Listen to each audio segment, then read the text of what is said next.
TANIA GANGULI Last updated 1600, September 26, 2017. Oakland Athletics rookie Bruce Maxwell has joined the NFL protest of kneeling during the U.S. national anthem. Los Angeles Lakers president of basketball operations Magic Johnson felt two very distinct emotions when watching President Donald Trump battle NFL teams and the Golden State Warriors this weekend. He felt disappointed and proud.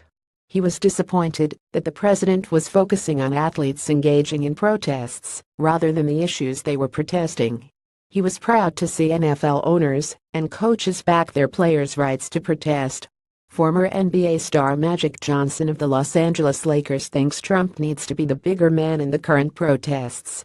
He was also proud to see NBA teams stand by the Warriors, whose star point guard Stephen Curry said he did not want to go to the White House.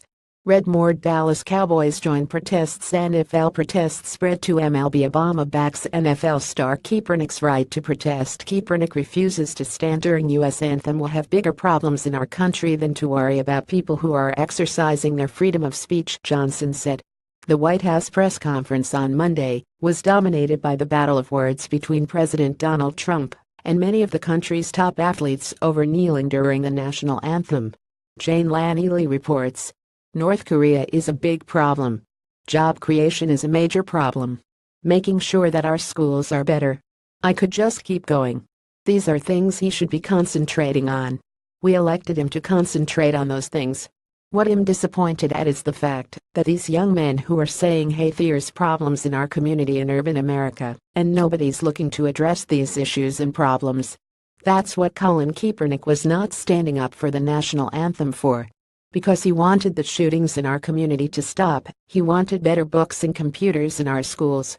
All these players are exercising their right, and I think the president should be really focusing in on the issues at hand of our country, and of the people who live in our beautiful country, and not those who are saying, hey, this is my right to do what I'm doing. Over the weekend, Trump said in a speech that owners should fire players who protested racial inequality and police brutality during the national anthem. Kaepernick, who is unemployed, began the protests while he played for the San Francisco 49ers. Such protests were not widespread in the NFL for most of this season, but after Trump's comments, every game played on Sunday featured players kneeling, sitting, or locking arms during the national anthem. Some teams remained in the locker room and declined to participate in the ritual.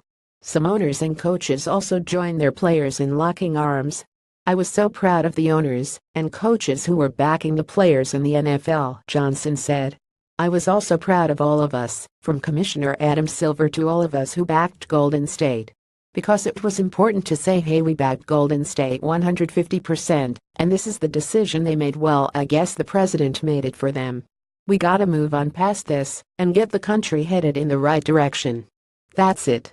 The Lakers locked arms during the national anthem for most of last season. They will meet as a team to decide what they want to do. In the past, Lakers coach Luke Walton has encouraged his players to make a decision together and do something as a team if they'd like to make a statement. We stand for the absolute protection of the First Amendment rights that the Constitution gives all of us as individuals and as citizens of this great democracy, Lakers general manager Rob Pelinka said. We want to create a forum here where our players can express their views and respectfully be listened to and heard. That's a culture we want to develop here. In terms of how our players will address the issues at hand, that's going to be a player decision. I'm sure Luke is going to address those issues in the locker room and then come up with a plan that best fits that group of young men, and we'll support that. Los Angeles Times.